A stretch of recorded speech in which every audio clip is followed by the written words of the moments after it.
नमस्कार, देवभूमि के दंगल में आप सभी का स्वागत है। बाहू आपके साथ ऐसे शुक्ला और बात करेंगे राजनीति ने पकड़ा तूल, सड़कों पर गड्ढे फुल।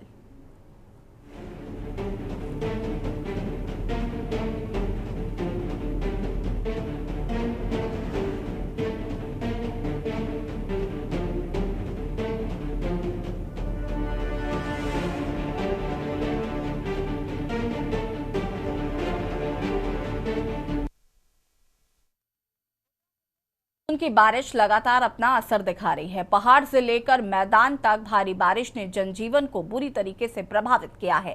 पर्वतीय क्षेत्रों में भूस्खलन के चलते कई सड़क मार्ग बाधित है, तो मैदानी इलाकों में भी स्थिति ठीक नहीं है और आम लोगों के लिए बड़ी मुसीबत बन रही है। हालात ये है कि बारिश का पानी गड्ढों में भर जाने के बाद वाहन चालक को सड़क और गड्ढे के बीच फर्क करना मुश्किल हो रहा है।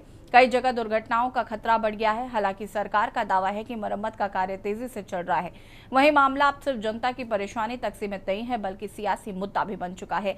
रुद्रप्रयाग में भाजपा के पूर्व सह मीडिया प्रभारी कमलेश उनियाल ने अपनी ही सरकार के कामकाज पर सवाल खड़े करते हुए अपने ही कैबिनेट मंत्री और विधायक भरत सिंह चौधरी पर सड़कों की बदहाली और विकास कार्यों में लापरवाही के आरोप लगाए हैं। इतना ही नहीं, उन्होंने इस मामले को लेकर प्रधानमंत्री कार्यालय को भी पत्र लिखा है। सत्ता पक्ष के भीतर से उठे इन सवालों ने सरकार की कार्यप्रणाली को लेकर नई बहस छेड़ दी है। विपक्ष ने भी मौके को हाथों हाथ लेते हुए सरकार पर हमला बोला है। विपक्षी दलों का आरोप है कि सरकार सड़कों व अन्य विकास के बड़े बड़े दावे तो करती है, लेकिन जमीन पर तस्वीर अलग दिखाई देती है। अपने कार्यक्रमों में विधायकों के लिए भरी बारिश में लाल कारपेट स्वागत में बिछाए जाते हैं और जनता सड़कों पर बड़े गड्ढों में गिर रही है, जिसके चलते अब राजनीति में भी आपसी आरोप प्रत्यारोप का सिलसिला देखने को मिल रहा है। चर्चा जैसे मुद्दे पर करेंगे, उससे पहले रिपोर्ट। मौसम विज्ञान केंद्र ने 21 अगस्त तक प्रदेश के अधिकांश इलाकों में भारी बारिश को लेकर येलो अलर्ट जारी किया है। इसका असर पर्वतीय क्षेत्रों से लेकर मैदानी इलाकों तक देखा जा रहा है। लगातार हो रही बारिश के कारण नदियों का जल स्तर बढ़ गया, साथ ही भूस्खलन की वजह से कई सड़क मार्ग बाधित हो रहे हैं। ये समस्या सबसे ज्यादा पर्वतीय जिलों में है। वहीं मैदानी इलाकों में सड़कों के क्षतिग्रस्त होने और जगह जगह गड्ढे होना गंभीर समस्या बन गई है। बारिश के पानी में गड्ढे नजर आने से राहगीरों को आवाजाही में भारी दिक्कतों का सामना करना पड़ रहा है। सड़क दुर्घटनाओं के आंकड़े भी डराने वाले हैं। जानकारी के मुताबिक 1 जनवरी से 16 अगस्त के बीच सड़क हादसों में 235 लोगों की मौत हो चुकी है, जबकि 854 लोग घायल और 9 लोग लापता हैं। इसी बीच भाजपा के अपने ही नेता सरकार के कामकाज पर सवाल उठा रहे हैं। वहीं विपक्षी दलों ने भी बदहाल सड़क व्यवस्था और विकास कार्यों को लेकर थामी सरकार पर हमला बोला है। कई बार ये हमारा नेशनल नैनीताल NH हाईवे है, जो नैनीताल के जिला मुख्यालय को भी जोड़ता है, माननीय उच्च न्यायालय को भी जोड़ता है। सारे जिलाधिकारी से लेकर तमाम बड़े कुमाऊं कमिश्नर के तमाम बड़े ऑफिस यहाँ पर है। निश्चित रूप से इस रोड की जो व्यवस्था है, मीडिया के माध्यम से भी देखा होगा, तमाम हम लोग भी यहाँ से आना जाना हमारा लगातार रहता है। जिस तरह से इस रोड में गड्ढे हैं, उसके बावजूद इस रोड की सुध लेने वाला आज तक कोई नहीं है। इन सब के बावजूद जब परसों सोशल मीडिया में 2-4 दिन पहले भी प्रसारित किया गया था। देखिए, लगातार हमारी टीम काम कर रही है, लेकिन क्योंकि बारिश भी लगातार हो रही है, इसकी वजह से सड़कों पर निश्चित रूप से इश्यूज आ रहे हैं। हमारी टीम पूरी तरह से मुस्तैद है और प्रयास कर रही है कि जैसे भी बीच में मौसम मिलता है तो गड्ढों पे इमीडिएटली जो भी मटेरियल भरा जाना है उसको भरा जाए। बिटुमिन का काम अभी कर नहीं सकते क्योंकि गीला होता है, अगर मॉइस्चर होता तो टिकेगा नहीं। तो जहाँ बड़े गड्ढे हैं वहाँ पे टाइल्स लगाए जा रहे हैं, जहाँ पे और माइनर कोई इश्यूज हैं वहाँ पे रेडी मिक्स और बाकी चीज़ें लगा के हम लोग काम कर रहे हैं। प्रयास यही है कि पब्लिक को कम से कम असुविधा हो, और जैसे ही हमको बारिश ओवर होती है, जो मौसम निकलता है, तो उस पर पक्का काम फाइनल किया जाएगा। उन्होंने गनीमत है अभी तक सिर्फ PMO तक भेजा है, UNO तक नहीं भेजा है। जिस तरह का उनका कद है, जितने बड़े भारी वो नेता हैं, उस हिसाब से तो उनका UNO तक भी बनता है।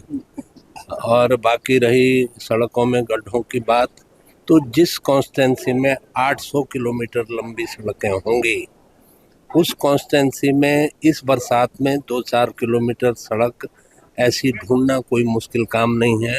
अगर छिद्रान्वेषण की प्रवृत्ति आपके अंदर हो तो आप ढूंढ ही लेते हो। जैसे एक मक्खी गंदगी ढूंढ ही लेती है कहीं ना कहीं, वैसे जो छिद्रान्वेषी प्रवृत्ति के लोग हैं वो कहीं ना कहीं कमी ढूंढ ही लेते हैं। क्या लगता है चुनाव अगर भारतीय जनता पार्टी कुछ देखने को तैयार हो तभी तो कुछ देखा जाए। हम तो केवल इन्हें बता रहे हैं कि जनता त्रस्त है, सड़कों में गड्ढे हैं और गड्ढों में हम हैं।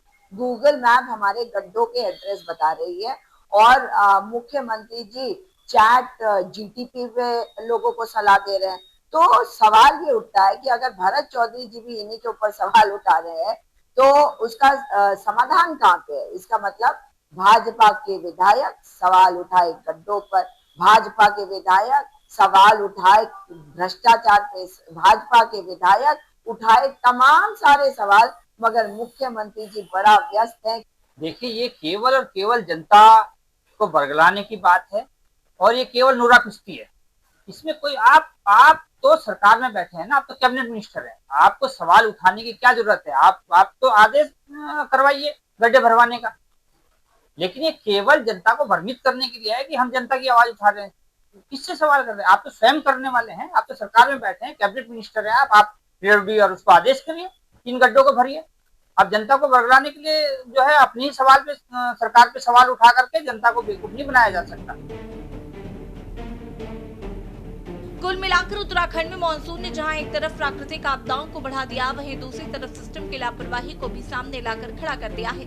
सड़कों के गड्ढे, बंद रास्ते और दुर्घटनाओं का खतरा हर रोज आम आदमी की मुश्किल बढ़ा रहे हैं। सबसे बड़ी बात यह है कि अब सरकार के अंदर से ही बगावत की आवाजें उठने लगी है। रुद्रप्रयाग से भाजपा नेता कमलेश उनियाल का पीएमओ को पत्र लिखना इस बात का संकेत है कि जमीनी स्तर पर विकास के काम धीमे पड़े हैं। इधर विपक्ष को भी सरकार पर हमला करने का मौका मिल गया है।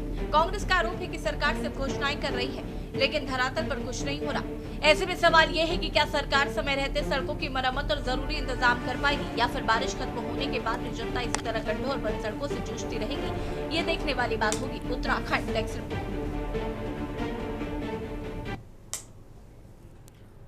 और चर्चा इसी मुद्दे पर करेंगे। मेहमान हमारे साथ जुड़ चुके हैं, उनसे आपका परिचय करा देते हैं। संजीव वर्मा जी, प्रदेश प्रवक्ता बीजेपी, हमारे साथ जुड़ चुके हैं। आशीष सैनी जी, प्रदेश प्रवक्ता कांग्रेस, हमारे साथ जुड़ चुके हैं। डॉक्टर पंकज पानवली जी, केंद्रीय प्रवक्ता यूकेडी, हमारे साथ जुड़ चुके हैं। और अरुण शर्मा जी, वरिष्ठ पत्रकार, हमारे साथ जुड़ चुके हैं। सबसे पहले तो आप सभी का बहुत बहुत स्वागत है। शुरुआत संजीव जी से करते हैं। संजीव जी, जब अपनी ही पार्टी के वरिष्ठ नेता सवाल उठाने लग जाएं और पीएमओ को चिट्ठी लिखनी पड़े, तो सरकार के सब ठीक है के दावों में कितनी सच्चाई आप खुद देख पा रहे हैं?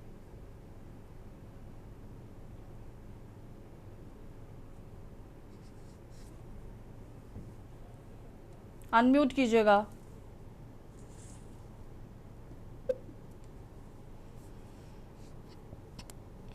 यशी जी, देखिए, उत्तराखंड जिस प्रकार से अलग ही विपरीत भौगोलिक परिस्थिति वाला प्रदेश है, जहाँ 75% हमारे वनाच्छादित क्षेत्र हैं।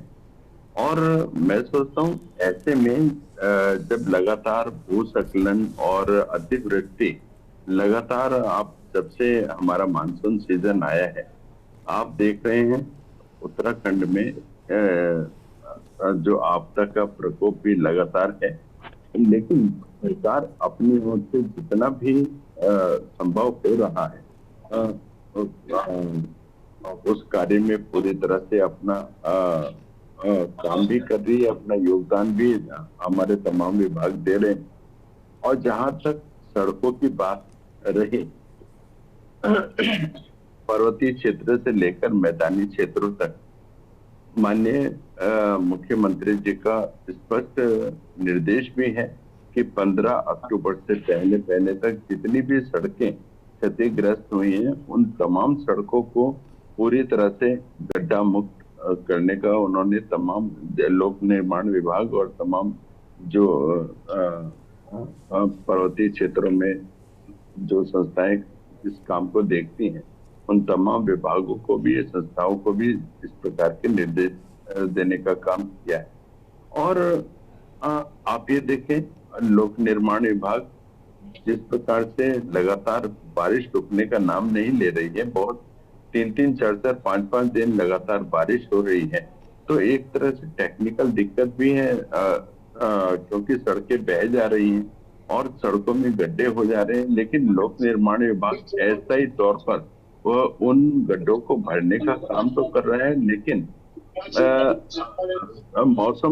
मौसम यदि साथ दे तो मैं सोचता हूँ इसका स्थायी हल भी बहुत जल्दी हम लोग देख पाएंगे, कर पाएंगे। और जिस प्रकार से भारतीय जनता पार्टी की हमारी जो सरकार है, हम जनता के प्रति पूरी तरह से जवाबदेह हैं। जनता के सुख का दुख का हम हमेशा ध्यान रखते हैं।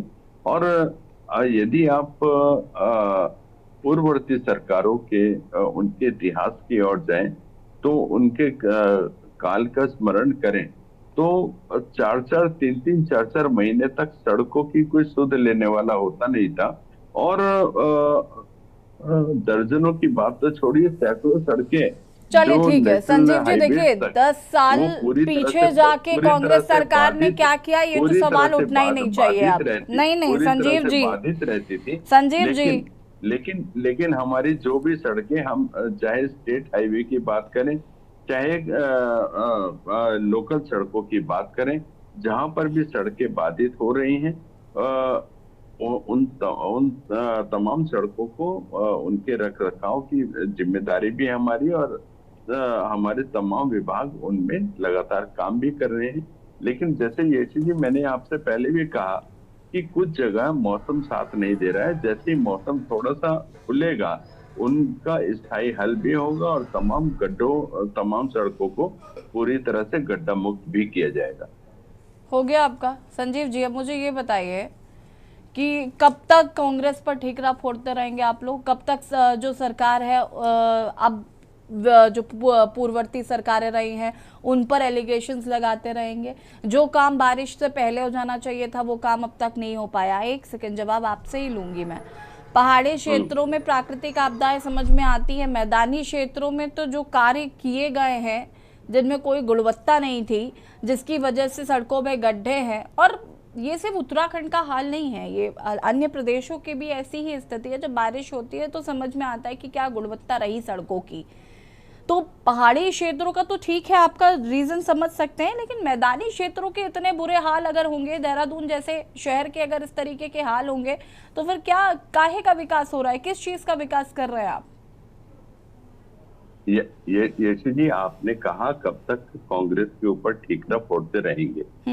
हम ठीकरा नहीं फोड़ रहे, हम उनकी करनी को और उनकी करतूत को जनता के सामने लाने का काम तो कर रहे हैं। जनता ने तो ये चीज समझी ना। नहीं संजीव जी, सुनिए मेरी बात, जनता ने ये चीज समझ ली। जनता ने अगर नहीं समझी होती तो आप 2 बार सत्ता में नहीं होते। तब तक आप कैसे संजीव जी, नहीं, ये this is not justified at all. मुझे ये बताइए कि अगर जनता को आज जो आप बात समझाने की कोशिश कर रहे हैं, जनता ये बात 10 साल पहले समझ गई थी।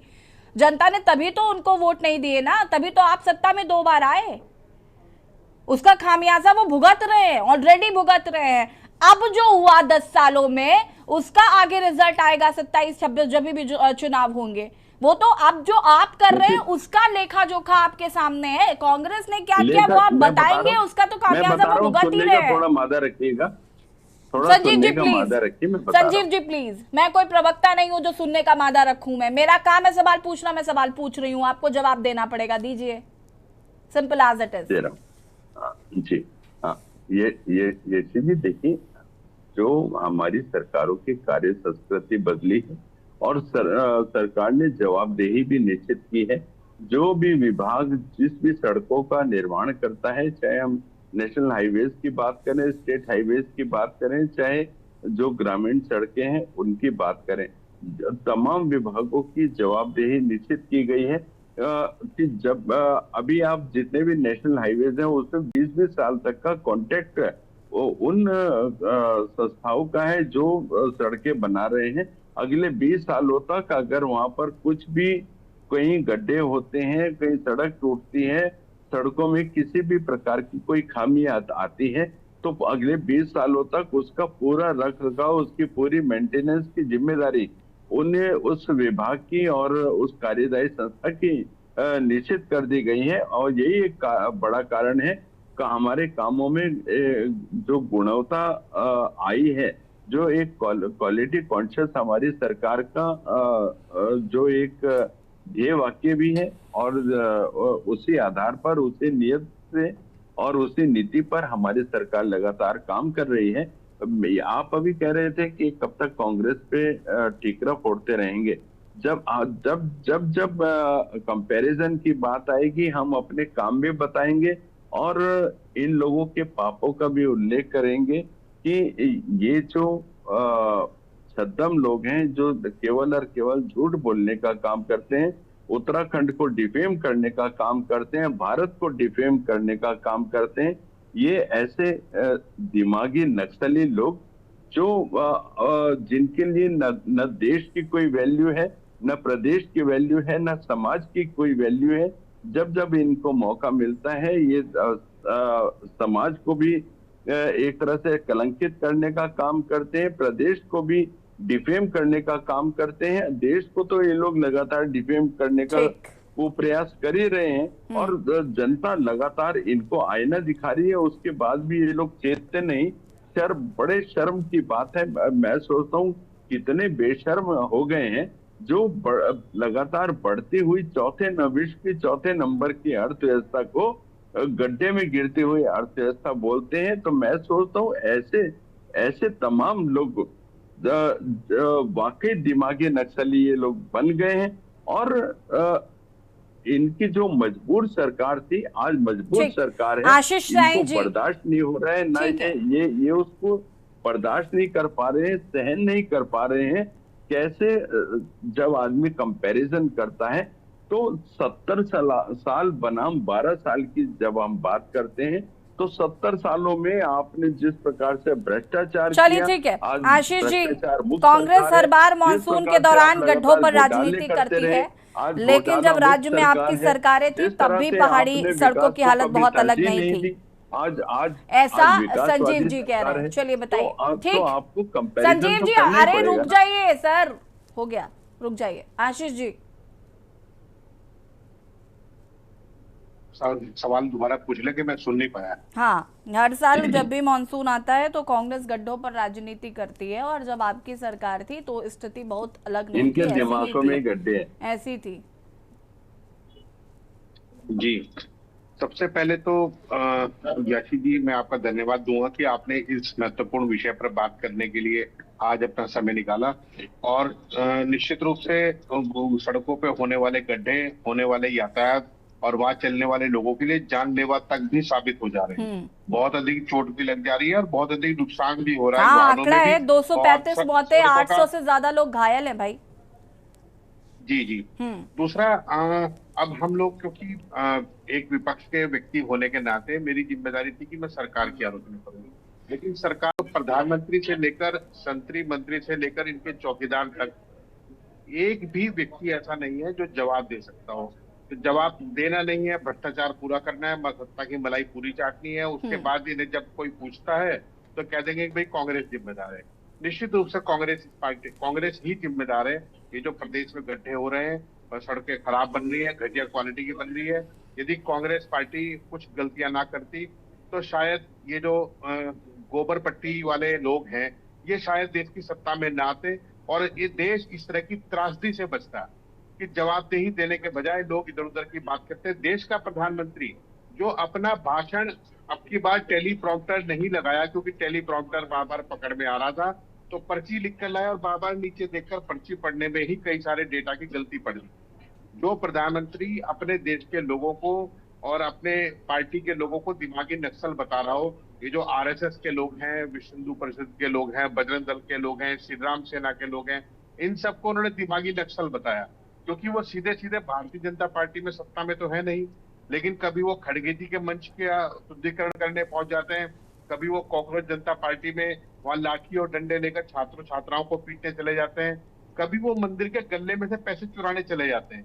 ये जो मंदिर के गल्ले में से पैसे चुराने वाले लोग हैं, ये वही लोग हैं जो मंदिर के बाहर चप्पल चुराया करते थे। आज ये लोग थोड़े से सोफिस्टिकेटेड हो गए हैं, भारतीय जनता पार्टी में शामिल हो गए, रंग बिरंगे हरे नीले पीले कपड़े पहनकर उनके लगा कर पूरे देहरादून में घूमेंगे। समस्या इन्हें दिखाई नहीं देती है, इन्हें एक रतौंधी हो गई है कि यदि किसी राज्य में सरकार अगर बीजेपी की है तो इन्हें वहां कोई समस्या दिखाई नहीं देती और जब कोई समस्या की चर्चा होगी तो ये उन राज्यों में जाएंगे जहां पर इनकी सरकार नहीं है। इनके केंद्रीय मंत्री से लेकर सांसद तक भी इतने बर्बाद लोग हैं, उन्हें प्रधानमंत्री अब अपने मंच से अगर दिमागी नक्सल बता रहे हैं तो उन्हें खुद शर्म कर लेनी चाहिए क्योंकि जो देश में जो लोग हैं, क्योंकि और इन्होंने तो अभी बहुत सही बात कही कि ये जो लोग हैं हम कांग्रेस के लोग हैं, हम देशद्रोही लोग हैं। क्योंकि हमारा जो देश है वो भारत देश की बात नहीं कर रहे। देशद्रोही मतलब अमित शाह और नरेंद्र मोदी, अंबानी और अदानी, ये चारों इनके लिए देश है, बाकी इनके लिए देश नहीं है। ये वो लोग हैं जो मोर को दाना डालते हैं और स्कूल के बच्चों को घटिया क्वालिटी का पानी मिला हुआ सब्जी खिलाकर, सड़े हुए अनाज खिलाकर उन्हें बीमार करने का काम कर रहे हैं। ये वो लोग हैं जो ऐसा कोई स्कूल नहीं है सरकारी, अपने आसपास आप देख लीजिए, जो हिंदुस्तान में केरल, तमिलनाडु, मैं साउथ के राज्यों की बात कर रहा हूँ कि वहाँ के स्कूलों के मुकाबले में यहाँ के स्कूलों की स्थिति बहुत खंडहर से भी खराब स्थिति है। उसके बावजूद भारतीय जनता पार्टी के सभी दिमागी नक्सल लोग जितने हैं, दिमागी जो जिनमें गोबर भरा हुआ है, वो सब लोग क्या करते हैं, अपने बच्चों को पढ़ाते हैं प्राइवेट स्कूल में और यहाँ टीवी डिबेट में आकर यशवी जी इस मेंटल को, यशवी जी देखो मेंटली कैसी बात कर रहा है, संजीव जी गोबर उठा रहा है ये पागल। संजीव जी प्लीज दांत मत दिखाओ अपने, हाँ दांत मत दिखाना बिल्कुल भी अपने। अब सुन लीजिए बात, यशवी जी देखिए कैसी बात कर रहा है पागल आदमी। संजीव जी उत्तराखंड के 90 से अधिक अब ये देखिए गोबर कर रहा है तो संजीव जी थोड़ा सा रिस्पेक्टफुली बात करेंगे तो बेटर रहेगा। Sanjeev ji, this is not the right way, please. एक दिमागी नक्सल ने ये बताया कि गोबर तो कोहिनूर से भी महंगा है। मैं तो कह रहा हूँ इनका दिमाग कोहिनूर से भी कम नहीं है, कोहिनूर से बढ़कर है, तो इन्हें बुरा क्यों लग रहा है? संबित पात्रा आपकी पार्टी के बहुत बड़े नेता हैं, उन्होंने कहा था कि गोबर कोहिनूर से महंगा है, तो आपको गोबर का नाम सुनते ही घबराहट क्यों हो रही है? कहीं आज मिला नहीं क्या आपको कहीं पे? दूसरी बात, अरे तुम्हारे तो दिमाग में गोबर भरा हुआ है मेरे भाई। टीवी चैनलों पर इनके प्रवक्ता आते हैं, अभी आपने इन्होंने कहानी सुनाई, पता नहीं कहाँ की रामायण कहाँ शुरू कर दी। अब जब इनसे सवाल पूछा कि सड़कों में गड्ढे हो रहे हैं, ये जानलेवा है, इन्होंने बताया कि 20-20 साल का मेंटेनेंस है। तो उन मेंटेनेंस करने वाली कंपनियों से चंदा क्यों खाते हैं ये दिमागी नक्सल लोग? ये दिमाग के जो इनको रतौंधी जो हो रखी है, मानसिक रतौंधी, जिनकी नजर में केवल इनको आंखों में मोदिया बिंद हो गया है, मोदी के अलावा कुछ दिखता नहीं है। ये बताइए ना, जब 20 साल का कॉन्ट्रैक्ट है और वो कंपनी ने अगर मेंटेनेंस नहीं किया तो आप उसको टर्मिनेट कर दीजिए। कॉन्ट्रैक्ट टर्मिनेशन के क्लॉज उसके अंदर है कि अगर आप मेंटेन नहीं करेंगे तो टर्मिनेट हो जाएंगे। क्या समस्या आ रही है? क्या वो आरएसएस वालों को अगर 100-200 रुपए चंदा दे दे तो आपके घुटने टिक जाते हो क्या ठेकेदारों के सामने? यही हो रहा है यासी जी। इन्होंने स्पष्ट कर दिया है कि जो ठेकेदार है वो आरएसएस की शाखा में जाते हैं। रुचि भट्ट और अरविंद भट्ट का उदाहरण आपके सामने है, और उसके बाद यहाँ पर आकर ये कहते हैं जी कांग्रेस जिम्मेदार है। निश्चित रूप से मैं जिम्मेदारी लेता हूँ, कांग्रेस पार्टी जिम्मेदार है। जो ऐसे गद्दार लोग देश की सत्ता में बैठे, जिम्मेदारी निभाएगी और इन्हें सत्ता से हटाएगी। चलिए ठीक है, आशीष जी वापस आएंगे, आप सभी हमारे साथ बने रहिएगा, चर्चा को आगे बढ़ाएंगे और बात कर रहे हैं राजनीति ने पकड़ा तूल, सड़कों पर कट्टे फूल। रुकेंगे एक छोटे से ब्रेक के लिए, चलो हाजिर होते हैं। आप देख रहे हैं के न्यूज, खबरों का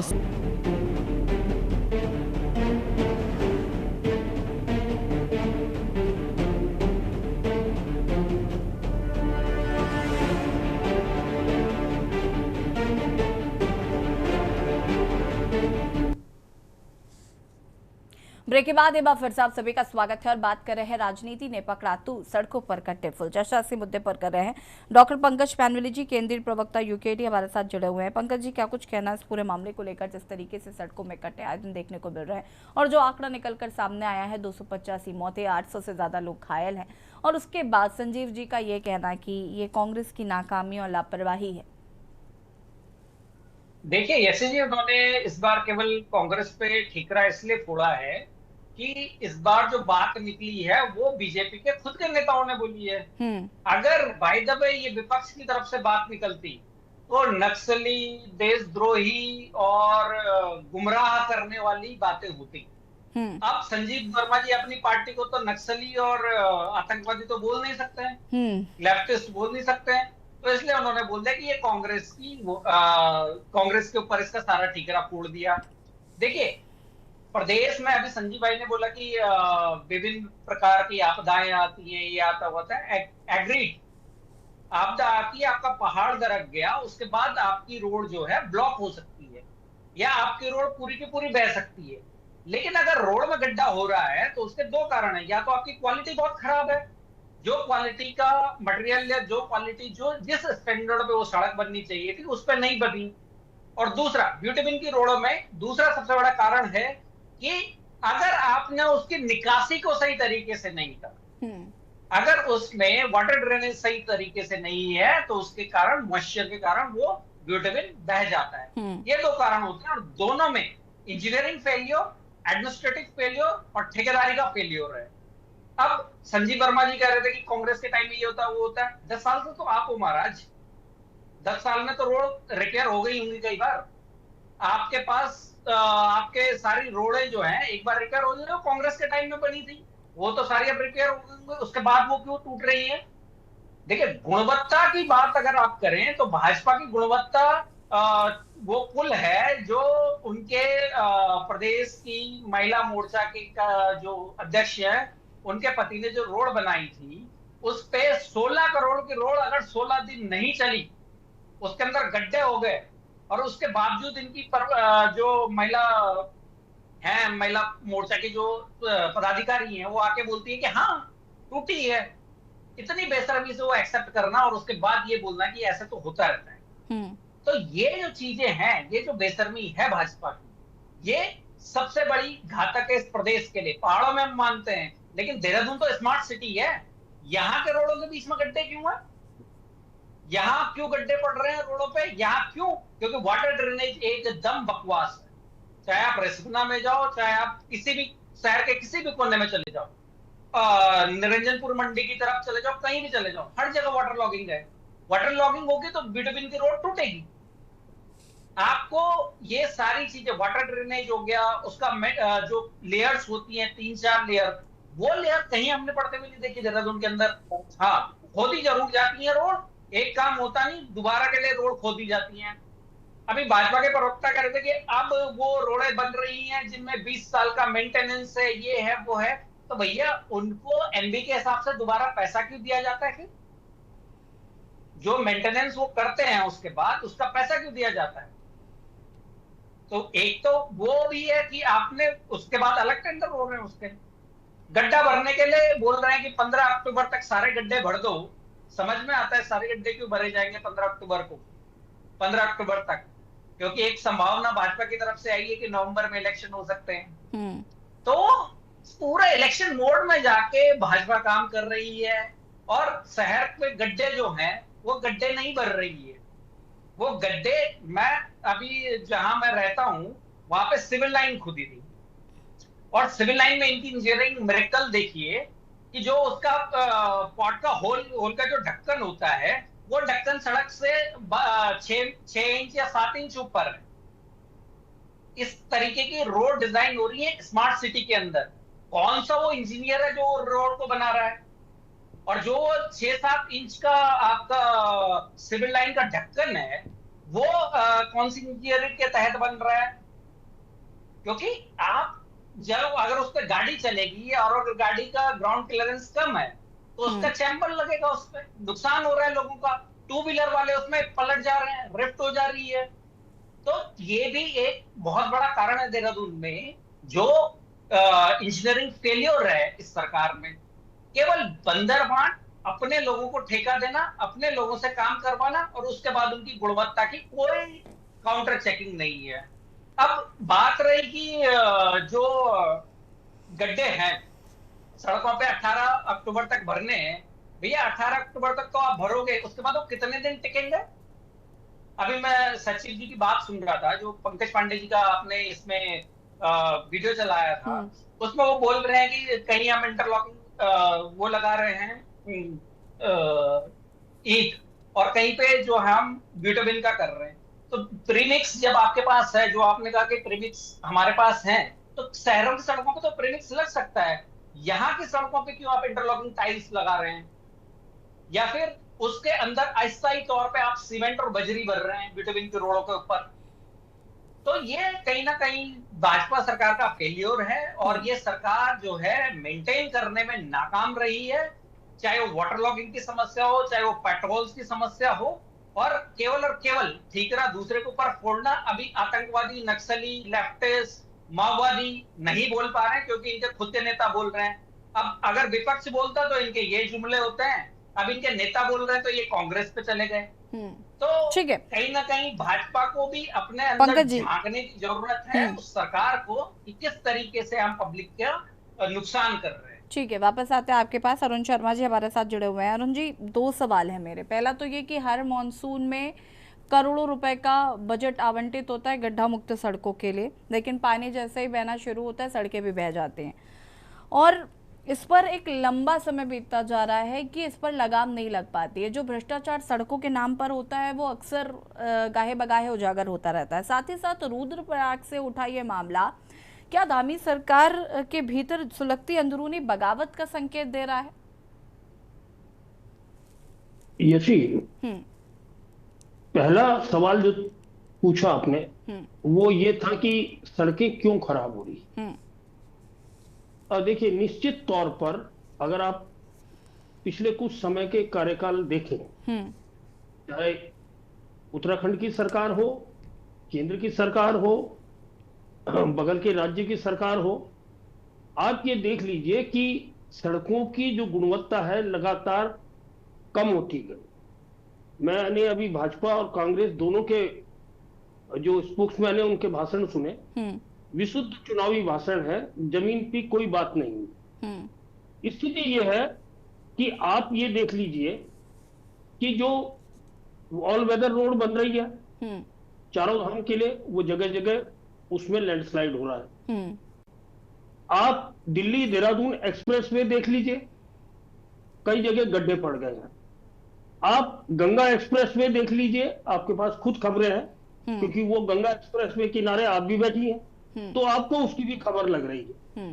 तमाम चीजें हैं और केवल ये नहीं है, शहर के बीच की जो सड़कें उसकी स्थिति इतनी खराब है कि जहां गड्ढे पड़ गए वहां ये इंटरलॉकिंग टाइल ठोक देते। और मुझे तो आश्चर्य हुआ कि आज देहरादून में भारी बारिश का अलर्ट था, उसके बावजूद कुछ सड़कों पर वो तारकोल मिक्स्ड बजरी बिछाते हुए मैंने देखे लोग।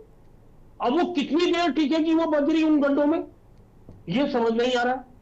दूसरी चीज ये है कि देखिए, और क्योंकि चुनावी मोड आ रहा है और बहुत सारे दावेदार हर सीट पे भाजपा और कांग्रेस की तरफ थे, इसलिए वो कोई मौका नहीं छोड़ रहे, चाहे वो अपने हो या पराये हो, उनको घेरने का कोई मौका नहीं छोड़ रहे। यही स्थिति कमलेश की है कि कमलेश ने रुद्रप्रयाग विधायक के खिलाफ खुल के बोला, क्योंकि कमलेश मेरा ऋषिकेश कॉलेज का जूनियर है, इसलिए मैं उसे बहुत अच्छी तरह जानता हूं। पिछले लंबे समय से वो रुद्रप्रयाग सीट पे प्रयास कर रहा है कि उसको किसी तरह वहां से टिकट मिल जाए, क्योंकि पहले वो जिला पंचायत सदस्य रह चुका है वहां का। तो इसलिए ये जो दावेदारी है ये एक दूसरे की खिलाफत करवा रही है। और हालांकि मुझे नहीं पता भाजपा ने इस पे क्या एक्शन लिया क्या नहीं लिया, लेकिन निश्चित तौर पर उनके बहुत सारे नेता ऐसे गए होंगे जिनके फोन कमलेश के पास गए होंगे कि अब बोल दिया जितना बोल दिया, अब की बार कुछ नहीं बोलना है। तीसरी एक और बात मैं बताऊं, आप अभी इतने मृतकों और घायलों की बात कर रहे थे, मैं खुद भुगतभोगी। परसों बारिश हो रही थी तो मैं किसी के घर से अपने घर तक जा रहा था, रास्ते में इतना बड़ा गड्ढा था, मुझे नहीं पता, मेरा स्कूटर स्लिप हुआ, हालांकि मुझे कोई चोट नहीं लगी, लेकिन स्कूटर गया और मेरी जेब से मोबाइल गिर गया। और स्थिति ये थी कि कल मेरा पूरा दिन नए सिम लेने में और उन सिम को के जो मेरे सॉफ्टवेयर थे उन्हें अपडेट कराने में लग गया। अब आप लगाइए, मैं खुद किसके खिलाफ मैं रिपोर्ट लिखाऊं, या पीडब्ल्यूडी के खिलाफ लिखाऊं या उनके खिलाफ लिखाऊं, नगर निगम के खिलाफ, किसके खिलाफ लगाऊं कि मेरा 50,000 का नुकसान हो गया, मैं किसके पास रहूं। और ये तो मैं भुक्तभोगी हूं। ऐसे कितने लोग हैं जिनको चोट लग रही है या जिनकी मृत्यु हो गई इन गलतियों के कारण। गड्ढे इतने बड़े बड़े हैं कि जब बारिश होती है पानी भर जाता है, पता ही नहीं लगता कहाँ सड़क है कहाँ गड्ढे, और ये दुर्घटनाएं रोज हो रही है। तो ये स्थितियां, देखिए पॉलिटिकल भाषण छोड़ दीजिए, अब काम का टाइम है। एक बात पंकज ने बहुत बढ़िया बोली, उसने कहा क्योंकि अब चुनावी मौसम आ रहा है इसलिए 15 अक्टूबर तक की डेडलाइन दे दी गई है। मुझे भी यही लगता है कि ये जो डेडलाइन दी गई है ये 15 अक्टूबर तक की इसीलिए दी गई है। अच्छा, दूसरी चीज, एक चीज और है, मौसम विभाग का अपडेट रोज आपके पास है, किन इलाकों में बारिश होनी है, किन में नहीं होनी, किन में कितने दिन तक नहीं है। तो उनमें तो काम हो सकता है जिनमें बारिश नहीं होगी, अगले 3-4 दिन बारिश नहीं होगी, वहां तो काम हो सकता है। या हम केवल हाथ पे हाथ रख के डरे बैठे रहेंगे कि जब बारिश बिल्कुल ही खत्म हो जाएगी लगभग 15 सितंबर के बाद, उसके बाद हम प्रयास करेंगे इन सड़कों को ठीक करने का।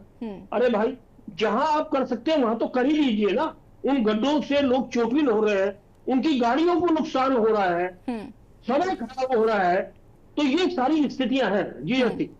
ठीक है, संजीव जी हमारे साथ जुड़े हुए। संजीव जी, 1 जनवरी से लेकर 16 अगस्त के बीच 235 मौतें हुई हैं, 800 से ज्यादा लोग घायल हो चुके हैं। तो इन हादसों का जिम्मेदार कौन है? प्राकृतिक आपदा या फिर पीडब्ल्यूडी का ढुलमुल जो रवैया है वो?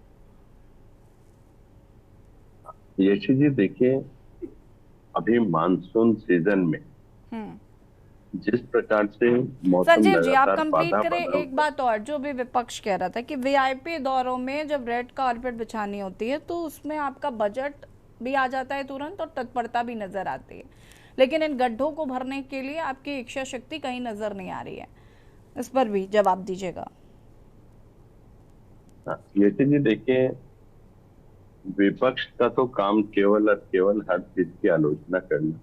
ये लोग पैदा ही आलोचना करने के लिए हुए हैं, और मैं सोचता हूँ जनता का आशीर्वाद ऐसी भारतीय जनता पार्टी पे बना रहे और ये हमेशा हमेशा के लिए विपक्ष में बैठे रहे। इनकी ख्वाहिश हमेशा ऐसी पूरी होती रहे, विपक्ष में शोर मचाने की और आलोचना करने की। भाजपा में बड़ा मजेदार है, इनकी खेल मंत्री जो है कावड़ उठा के 2036 के मैं तो ऐसे ही चाहता हूँ। लेकिन भारतीय जनता पार्टी के ऊपर ये बहुत अच्छा है।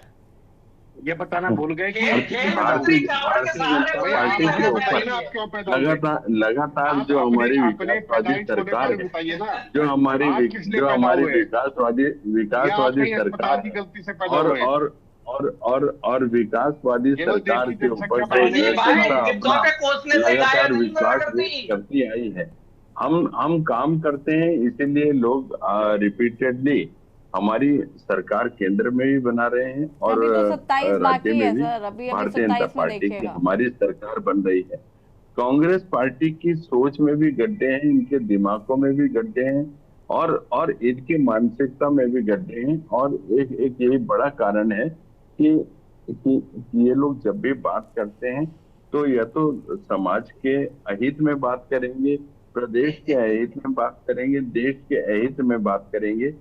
इनके पास पॉजिटिविटी कभी न थी, न है, न कभी होगी। अभी जब ये लोग चुनाव में जाते हैं, इनके पास बोलने का कोई आधार नहीं होता।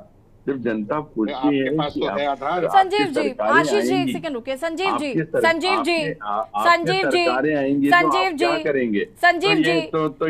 जी ये बता संजीव जी सुन रहे हैं आप? आपको सुनाई पड़ रहा है? मैं आवाज दे रही हूँ आपकी, कंटिन्यू बोलते ही रहेंगे, बाकी सवाल से कोई लेना देना है नहीं आपका। संजीव जी सुन लीजिए, ये बताते हैं कि संजीव जी,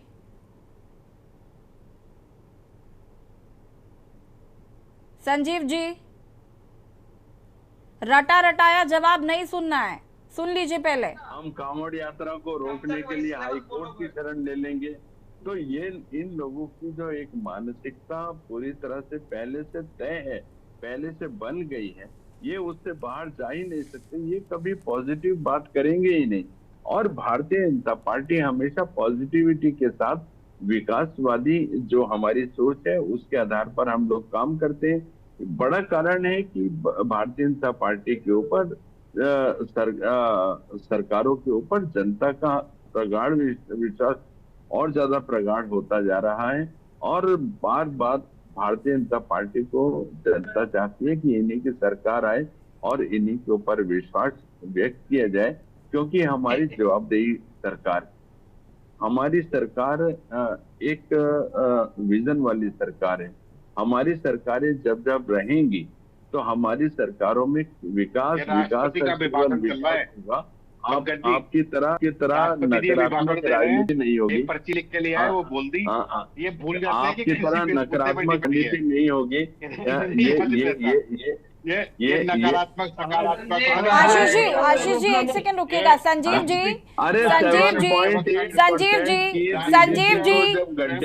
जी मैं उतनी देर से आपको आवाज दे रही हूँ, रोकने की कोशिश कर रही हूँ, लेकिन आपको वो सुनाई नहीं पड़ा। लेकिन आशीष जी की टीका टिप्पणी पे बराबर रिप्लाई आ रहा है आपका। संजीव जी सुन रहे हैं क्या? जो कांग्रेस पार्टी के सर आशीष जी बोल प्लीज। रहा है उसको दिमागी बुखार बोला जाता है, जो आप लोगों के सर चढ़ के बोल रहा है। जब आप लोग आतंकवादियों को प्राश्रय देते हैं, आतंकवादियों को सर पे चढ़ाते हैं, कसाब की पूजा करते हैं, कसाब की पूजा करते हैं। अरे मजा आ रहा है यासी जी, प्लीज मेरा निवेदन है, जनता को आप नहीं, मुझे मजा नहीं आ रहा ना, लेकिन आशीष जी अच्छा लग रहा है। नहीं, मुझे मजा नहीं आ रहा। बोलिए सर, बोलिए। संजीव जी प्लीज, संजीव जी सुन लीजिए जरा, मेरी आवाज आप तक पहुंच नहीं पा रही है। आशीष सैनी जी या पंकज जी कुछ आपको जवाब दे रहे हैं, तो टीका टिप्पणी कर रहे हैं, तो उस पर आपकी बराबर प्रतिक्रिया आ रही है। मेरी आवाज आपको सुनाई नहीं दे रही है, क्योंकि और एक भी बात आपने बिना एक सेकेंड संजीव जी, बिना कोई भी बात आपने बिना कांग्रेस को कोसे करी नहीं है। मैं आपसे पूछ रही हूँ आपकी सरकार में क्या हो रहा है, आप मुझे बता रहे कांग्रेस की सरकार में क्या हुआ था। मुझे जानना ही नहीं है, ये इंटरेस्ट टॉपिक ही नहीं है कि ये सुनिए ना, मैं इसमें इंटरेस्टेड ही नहीं हूँ कि कांग्रेस की सरकार में क्या हुआ क्या नहीं हुआ। नहीं, कंपैरिजन करना ही नहीं है सर, अपनी जवाबदेही तय करिए। आप कंपैरिजन करने के लिए जनता है, कंपैरिजन जनता कर लेगी, आप अपनी जवाबदेही तो तय कर दीजिए। अभी तक आप हमको ये नहीं बता पाए कि गड्ढे क्यों नहीं भरे, लेकिन कांग्रेस की सरकार में गड्ढे क्यों नहीं भरे, क्या भ्रष्टाचार हुआ, वो आपको बराबर याद है। अपनी सरकार का भी कुछ लेखा जोखा रखेंगे आप। अभी हमारे पत्रकार बंधु, उन्होंने मेरे पत्रकार बंधु बैठे हैं अरुण शर्मा जी, उन्होंने स्वयं इस बात का उल्लेख किया कि पीडब्ल्यूडी विभाग लगातार गड्ढों को भर रहा है, लेकिन मौसम का इस समय जो एक विपरीत वातावरण चल रहा है, मौसम साथ नहीं दे पा रहा है, मौसम बाधा बना हुआ है, तो गड्ढे हम लोग भर रहे हैं, लेकिन हाथों हाथ तभी बारिश हो जा रही है। तो मैं सोच रहा हूँ विभागों की जो तत्परता है वो भी पानी में डूब जा रही है, पानी में मिल जा रही है। लेकिन जैसे ही मौसम साफ होता है, आप देखेंगे एक हफ्ते के अंदर सारी सड़कें पूरी तरह से गड्ढा मुक्त हो जाएगी। सुबह भरे थे वो क्या होंगे? अभी बारिश हो गई है तेज, जो सुबह गड्ढे भरे थे वो कहाँ जाएंगे? बहुत तेज बारिश हो रही है। अरुण जी, बहुत कठिन सवाल है, इनको पता नहीं है। देखिए, हम सब समझदार लोग हैं, हमारे को ही पता है जब गड्ढे भरेंगे ऊपर से बारिश गिर जाएगी, उनका कलर सड़कों पर 20 फीट तक घूम रहे हैं, तो उनसे पूछ रहे हैं गड्ढे क्यों नहीं भर रहे। अब ये कांग्रेस को बता ले तो कमलेश सुनियाल को बता दीजिए ना, कांग्रेस जिम्मेदार है, भरत सिंह चौधरी जिम्मेदार नहीं है। अब ये थोड़ी ना भरत सिंह चौधरी पहले कांग्रेस में रहे तो इसलिए जिम्मेदार है भाई। अब वो आपकी पार्टी में आ गए, उन्होंने लाल हरे नीले पीले कपड़े पहन लिए, तो अब आप जवाबदेही आपकी है। हाँ, पंकज जी कुछ कह रहे थे, पंकज जी कि जैसे आपकी सरकार हो यहाँ पर, कांग्रेस को आशीष भाई, धन सिंह रावत जी का वो ऐप नहीं मिल पा रहा है अभी, जिसके बारिश हटा के गड्ढे भर रही है। नहीं, ऐप तो मिल गया, इंटरनेट ही चल रहा है उसमें।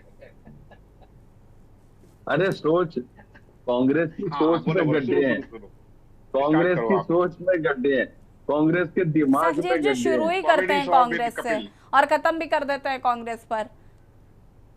वो ये नहीं बता पा रहे कि गड्ढे क्यों कैसे भरेंगे, 18 अक्टूबर तक काम कैसे होगा। निवेदन है कि मुख्यमंत्री जी से कहिए जितने कांग्रेस के लोग हैं इन्हें बुलाएं, इन्हें परेड ग्राउंड में बंद करके इनको बंद करके रख दे परमानेंट, और कभी बाहर निकलने मत दे में, ताकि संजीव वर्मा जी जवाब तो दे देंगे तब भी। नहीं, संजीव जी के पास तो जवाब ही नहीं है। लेकिन आशीष जी, जनता तो ये भी जानना चाहती है ना। नहीं आशीष जी, एक सेकेंड आशीष जी, एक सेकेंड संजीव जी, पूरी डिबेट का समय आपने ही लिया है, कृपया करके मेरी बात सुन लीजिए। संजीव जी प्लीज, संजीव जी को म्यूट करिए, संजीव जी को म्यूट करिए तत्काल। आशीष जी, हो रही है, अतिवृष्टि हो रही है, ये किसी से छुपा हुआ तो नहीं है ना। हाँ, नया बता दिया संजीव जी आपने कि बारिश हो रही है, अतिवृष्टि हो रही है, हमें तो मालूम ही नहीं था कि बारिश हो रही है। उत्तराखंड में पहली बार बारिश हुई है। मौसम विभाग, उत्तराखंड में पहली बार बारिश हुई है, कभी हुई नहीं आज तक। इससे पहले तो पहली बार हुई है आशीष जी, लेकिन सवाल तो कांग्रेस से भी है, जनता पूछना चाहती है। ठीक है, संजीव जी को म्यूट करिए प्लीज, संजीव जी नहीं मान रहे। आशीष जी, सवाल तो ये भी है ना कि आपकी सरकारों में हुआ तो है ही, गड्ढे तो तब भी नहीं भर पाए थे, अब जनता आपसे ये जानना चाहती है कि आप जब अगले चुनाव की चूंकि तैयारियां चल रही है, 2027 बहुत दूर नहीं है, तो आपके पास क्या रोड मैप है? वो तो आपको ये भी बताना चाहते हैं कि भाई आपकी सरकार में उनको कौन सी व्यवस्थाएं मिल गई थी, आगे चल के तो जवाब आपको भी देना पड़ेगा। जी बिल्कुल देना पड़ेगा। मैं आपको केवल एक उदाहरण देता हूँ, बहुत बड़ी बात नहीं। 2014 में जब कांग्रेस के दूसरे मुख्यमंत्री जो विजय बहुगुणा जी के जाने के बाद बने थे, हरीश रावत जी, जब वो बने तो मात्र 2 दिन के बाद एक अखबार में एक विज्ञप्ति छपी थी जिसमें पूरे प्रदेश में सभी प्रमुख संपर्क मार्गों को बनाने का काम दिया था। लगभग 1200 करोड़ रुपए का काम एक बार एक झटके में किया गया और 2017 तक वो सड़कों के काम पूरे हुए। 2017 में जब हमने इनको सरकार दी तो पूरे प्रदेश में सड़कों का बहुत बेहतरीन निर्माण हो रखा था, वो उनको दे के गए थे। अब मैं आपको बताता हूँ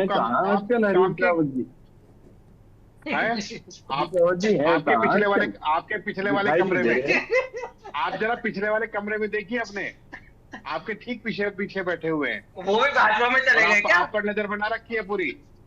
नहीं, हरीश रावत जी की चिंता है। अरे भाई दुष्यंत गौतम कहाँ है, जिनका जन्मदिन मनाया था आपने ठुमक के अपनी बार, वो नहीं बताएंगे? अब मैं आपको बताता हूँ याशी जी, जो आपका सवाल है उसका जवाब मैं 10 सेकंड में दे रहा हूँ। सड़कों का जो मेंटेनेंस का काम है उसके लिए सबसे बड़ी जरूरत है कि सड़कों की जो गुणवत्ता है वो अच्छी क्वालिटी की हो, और जो कंपनी खराब क्वालिटी की सड़क बनाए उसको ब्लैकलिस्ट कर देना चाहिए। मैं इनसे एक बहुत मूल सवाल पूछ रहा हूँ, अरुण जी मेरी बात से सहमत होंगे और पंकज जी भी। जिन कंपनियों को आपने ब्लैकलिस्ट किया है उनकी सूची दे दीजिए कहाँ पर है। किसी को तो ब्लैकलिस्ट किया होगा आपने, जो कांग्रेस के समय की हो या उससे पहले की हो या अंग्रेजों के समय की कोई कंपनी चल रही हो, तो जिसने खराब निर्माण किया, गुणवत्ता खराब की। मैं आपको दूसरा उदाहरण देता हूँ रुड़की का। एडीबी का काम पूरे शहर में सीवरेज बिछाने का किया गया, पानी की पाइपलाइन बिछाने का किया गया, और जब हमने कहा कि इसमें गुणवत्ता में कमी है तो इन्होंने कहा आईआईटी रुड़की से जांच कराएंगे। आईआईटी रुड़की ने उसके लिए 10 लाख रुपए अपना चार्ज मांगा पूरे सर्वे करने का। इन्होंने एक अठन्नी नहीं दी और आज तक कोई रिपोर्ट उस पर है नहीं। और पूरे शहर में स्थिति है कि सड़कों में गड्ढे ऐसे नहीं हो रहे कि गड्ढे कहीं हो गए, 15-15, 20-20 फुट के चौड़े गड्ढे बीच सड़क में कभी भी अचानक से मिट्टी धरती चली जा रही है, और एक जगह नहीं कम से कम सैकड़ों जगहों पर। ये शिक्षा नगरी और इंजीनियरों के शहर रुड़की की हालत है। देहरादून को इन्होंने कैसे बर्बाद किया उसकी कहानी लिखने की जरूरत नहीं है, लेकिन एक भी कंपनी का नाम अगर इनको याद हो, और मैं कह रहा हूँ आज छोड़ दीजिए, आप 1 हफ्ते बाद याशी जी के चैनल पर आकर बता दीजिएगा कि हमने जो खराब क्वालिटी की कंपनियां थी उनका ही किया, और मैं उस कंपनियों की जब ये सूची सौंपेंगे मैं आपको देने में सक्षम हूँ कि उनसे इन्होंने चंदा। तो ये उदाहरण ठीक है। अब ये सड़कें फिलहाल 18 अक्टूबर तक बननी है, 18 अक्टूबर तक देखते हैं सड़कें बन पाती हैं कि नहीं। आप सभी का शुक्रिया चर्चा में शामिल होने के लिए। और बात कर रहे थे राजनीति ने पकड़ा तो सड़कों पर गड्ढे फुल। जिस तरीके से मौसम बदलने के बाद लगातार बरसात हो रही है जिसकी वजह से सड़कों में गड्ढे साफ तौर पर देखे जा रहे हैं, जिसकी वजह से कई लोगों को जान गंवानी पड़ी है और विपक्ष इसी को लेकर सत्ता पक्ष पर हमलावर है। देवभूमि के दंगल में फिलहाल इतना ही। देखते रहिए के न्यूज इंडिया। और इसी बीच आपको कानपुर से बड़ी खबर बता देते हैं। तो प्रदेश के कानपुर से बड़ी खबर, बीजेपी के 2 गुट आपस में टकराए। दोनों गुटों के बीच मारपीट और गाली गलौज। कानपुर से खबर आपको बता रहे हैं, बुंदेलखंड क्षेत्र प्रभारी के दौरे पर भिड़े 2 गुट आपस में। प्रभारी शंकर लाल लोधी का स्वागत पर ये गुटबाजी हुई। बीजेपी के 2 गुट आपस में टकराए। दोनों गुटों के बीच मारपीट और गाली गलौज।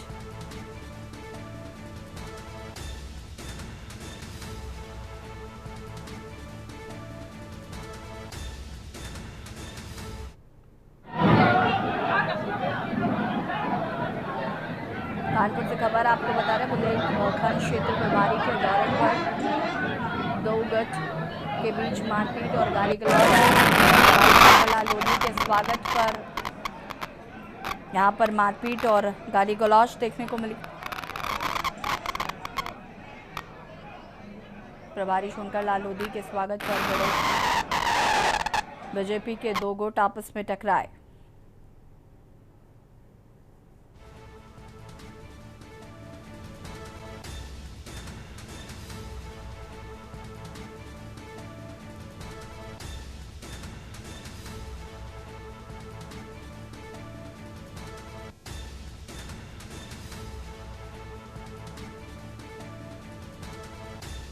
बीजेपी के दो गुट आपस में टकराए। बुंदेलखंड क्षेत्र प्रभारी के दौरे के दौरान ये मारपीट और गाली गलौज हुई।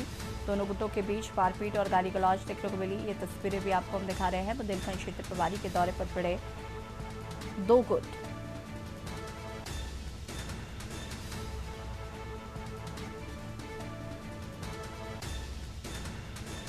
बीजेपी के दो गुट आपस में टकराए। कानपुर से खबर आपको बता रहे हैं।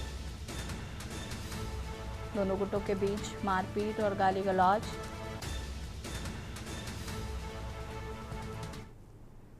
और देवभूमि के दंगल में फिलहाल इतना ही। देखते रहिए के न्यूज़ इंडिया। नमस्कार।